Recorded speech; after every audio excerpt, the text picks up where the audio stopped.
L'actualité hors de nos frontières nous mène au Tchad. Le Premier ministre Succès Masra investi candidat à la présidentielle par son parti cher. Oui, il vient d'être investi par son parti à l'élection présidentielle. C'était hier lors d'un grand meeting à N'Djamena. Malgré le contexte sécuritaire, économique et politique, les militants de Succès Masra veulent tout de même croire à sa victoire. Entre deux références bibliques, le Premier ministre a donné un aperçu de son programme et dénombre 5 priorités: l'éducation, la justice, la sécurité, la diplomatie et l'économie. Les États-Unis évacuent une partie de leur personnel consulaire en Haïti tout en renforçant la sécurité de leur ambassade. Tout cela alors que l'île continue de s'enfoncer dans la violence. L'opération a eu lieu en pleine nuit à la demande du département d'État. Des hélicoptères de l'armée américaine ont évacué le personnel non essentiel de l'ambassade des États-Unis à Port-au-Prince.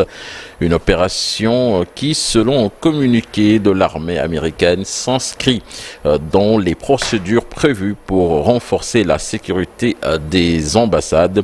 Le communiqué précise que l'ambassade reste ouverte et opérationnelle. Le dispositif de sécurité autour a tout de même été renforcé. Cette évacuation intervient après que Washington a appelé il y a quelques jours ses ressortissants à quitter Haïti. Tout cela alors que Port-au-Prince est le théâtre d'affrontements entre la police et des gangs armés qui réclament la démission d'Ariel Henry, le Premier ministre haïtien bloqué à l'extérieur du pays. Nous parlons de la guerre qui fait rage à Gaza. Pas de trêve pour le mois de Ramadan.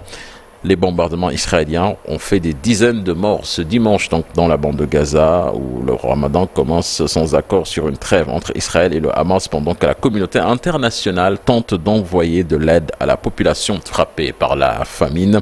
Dans le cadre d'un corridor maritime annoncé par l'Union européenne, un premier navire chargé de 200 tonnes de nourriture s'apprêtait à quitter Chypre pour le territoire palestinien assiégé.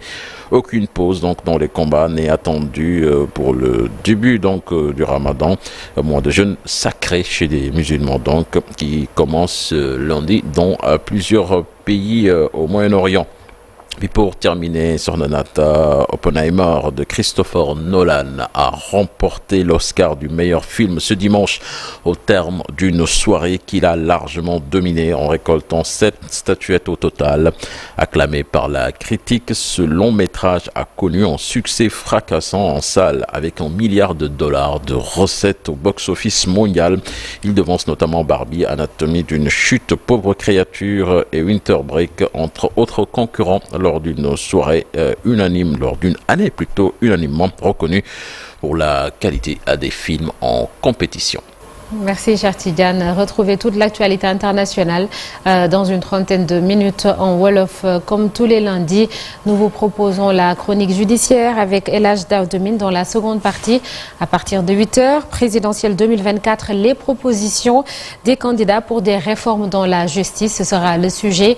Et puis, notre invité aux alentours de 8h45, Imam Oumar Diène, président de l'association